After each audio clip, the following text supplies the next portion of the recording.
Israel और America के बारे में एक खतरनाक खुलासा हुआ है, जिससे आप अमेरिका की मानसिकता और इजराइल के हरामीपन को आसानी से और समझेंगे। जब ये डोनाल्ड ट्रंप राष्ट्रपति नहीं था, उससे पहले बाइडेन जो राष्ट्रपति था, उस दौरान ही इजराइल ने गज्जा पर हमले किए शुरू और वॉर क्राइम शुरू से ही करना शुरू कर दिया था।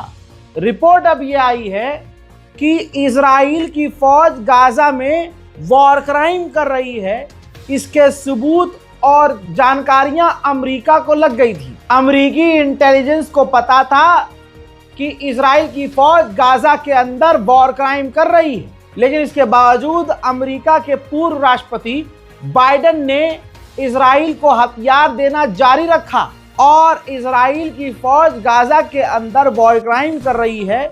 इस बात की जानकारी अमेरिका की इंटेलिजेंस और इजराइल की इंटेलिजेंस को थी और इजराइल के ही जो वॉर लॉयर्स हैं, जो इंटरनेशनल लेवल पर जो वकील हैं सरकारी, उनको ये बात पता थी, जो इन्होंने खुलासा किया, पता थी कि ये बात अमेरिका को पता है कि हमारी फौज गाजा के अंदर वॉर क्राइम कर रही है।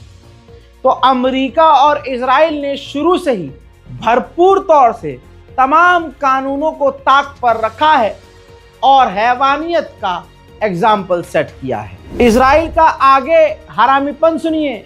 इजराइल अमेरिका से गारंटी मांग रहा है कि आप हमें गारंटी दीजिए कि जब हमारा मन करेगा तब हम गाजा पर हमला करेंगे। हमें जरा सा खतरा लगा, हम बिना किसी जांच के हमला करेंगे और कोई कुछ नहीं बोलेगा। अब सवाल यह है कि फिर सीज फायर का क्या मतलब? जब तुम्हारा मन करेगा गाजा पर हमला कर दोगे, तो फिर अरब देश गाजा को बनाए क्यों? यानी अरब जो डिस्कस कर रहा था अभी कुछ दिन पहले कि भैया बिलियंस ऑफ डॉलर हम खर्च करेंगे और गारंटी क्या है कि इजराइल दोबारा गाजा पर हमला नहीं करेगा। तो इलाके के लिए इजराइल कितना बड़ा खतरा अकेला ही है, आप समझ रहे हैं। लेकिन इल्जाम ईरान पर लगाया जाता है। इसके द्वारा कहा जा रहा था कि अजरबैजान की फौज गाजा में तैनात होगी। अब पहला स्टेटमेंट आ गया है अजरबैजान की सरकार का।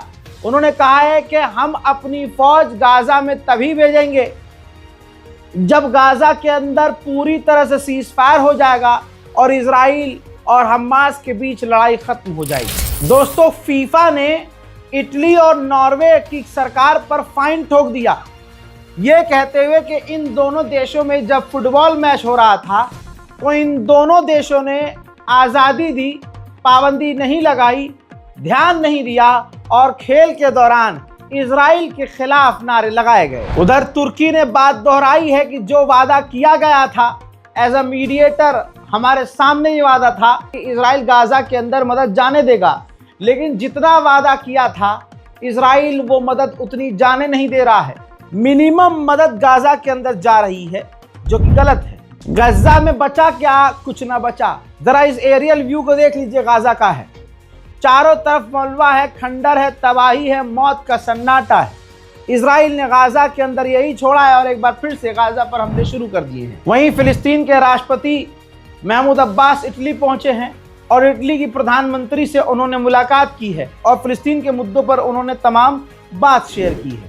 एक छोटी सी खुशखबरी ये है, ये तस्वीर देखिए। गाजा के दैर अल बला के इलाके में गाजा के जो सरकारी इलेक्ट्रिसिटी का काम का बिजली विभाग के काम करने वाले कर्मचारी हैं, वो दैर अल बला में अब बिजली लाइनों को ठीक करते हुए नजर आ रहे हैं। अब सोचिए, इजराइल खोखला हो चुका है।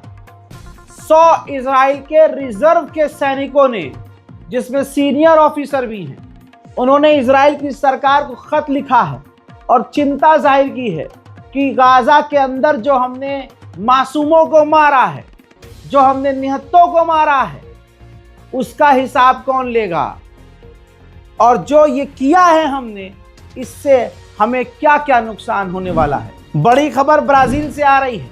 ब्राजील के अंदर सीरिया के राष्ट्रपति की मुलाकात ब्रिटेन के प्रधानमंत्री से हो गई और ब्रिटेन ने भी अमेरिका के बाद सीरिया के ऊपर से तमाम पाबंदियों को हटा दिया है। जोलानी के ऊपर से बैन हटा दिए गए हैं। वहीं सीरिया के राष्ट्रपति से उसी जगह फ्रांस के राष्ट्रपति इमैनुअल मैक्रोन की भी मुलाकात हो गई है। दोस्तों, अब डोनाल्ड ट्रंप का पसंदीदा आदमी होगा जोलानी, तो तारीफ तो करेगा ट्रंप। ट्रंप ने जमकर जोलानी की तारीफ की, कहा कि यह आदमी बहुत टफ है, समझदार है, इतना समझदार और बढ़िया है कि इससे बात करना आसान है, मैं इससे घुल मिल गया हूं और इसने कम समय में सीरिया के अंदर काफी अच्छे काम किए हैं।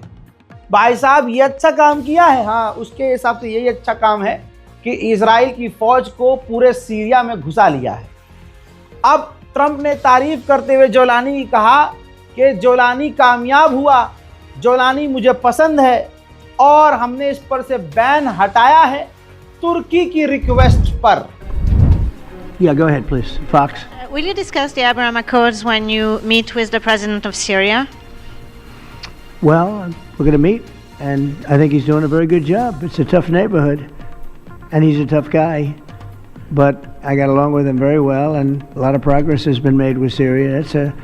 That's a tough one, but a lot of progress has been made. You know, we took the sanctions off at the request of Turkey, at the request of actually Israel, at the request of a few different countries, and we took the sanctions off to give them a chance. इसी meeting के दौरान यहाँ पर Spain के प्रधानमंत्री से भी जोलानी की मुलाकात हो गई है। ऐसा लग रहा है कि अमेरिका की लॉबी पूरी तरह से जोलानी को अपनी नाजायज औलाद मान चुकी है और जोलानी सबको अपना बाप मान चुका है। हजरात, खबर यह है कि जब अमेरिका और यूएन ने जोलानी से पाबंदी हटाई तो अब यूरोप यूनियन भी तैयारी कर रहा है कि जोलानी से पाबंदी हटा दी जाए। भाई, जोलानी का दोनों हाथ देसी घी में है और मुंह मक्खन में घुसा हुआ है। उधर ट्रंप का कहना यह है कि ईरान ने हमसे रिक्वेस्ट की है कि हम पर से पाबंदी हटा दी जाए।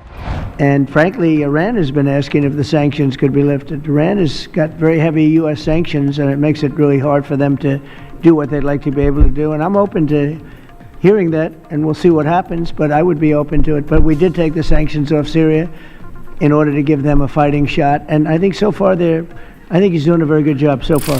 अमेरिका ने ईरान पर एक बड़ा इल्ज़ाम लगाया है कि पिछले साल गर्मियों में जो मैक्सिको के अंदर इजराइल के एम्बेसडर हैं, उनको ईरान ने कत्ल करने की कोशिश की तो वहाँ की लोकल अथॉरिटीज़ ने उनकी जान बचाई। उधर ईरान के पार्लियामेंट स्पीकर पहुँचे थे पाकिस्तान और पाकिस्तान में उन्होंने शहबाज शरीफ और आसिम मुनीर जैसे बड़ी बड़ी हस्तियों से मुलाकात की है। ईरान और पाकिस्तान, हो सकता है ये दोनों देश भी कई अहम डील कर लें। वहीं IAEA के चीफ ने कहा है कि ईरान के पास अभी भी इतना कैपेबल यूरेनियम है कि वो खतरनाक परमाणु बना सकता है। पाकिस्तान के अंदर ईरान के पार्लियामेंट स्पीकर ने एक खास बात कही, कहा कि 12 दिन की जंग जो हमारी हुई, उस 12 डेज वॉर में 6 दिन के अंदर ही इजराइल सीज फायर चाहता था।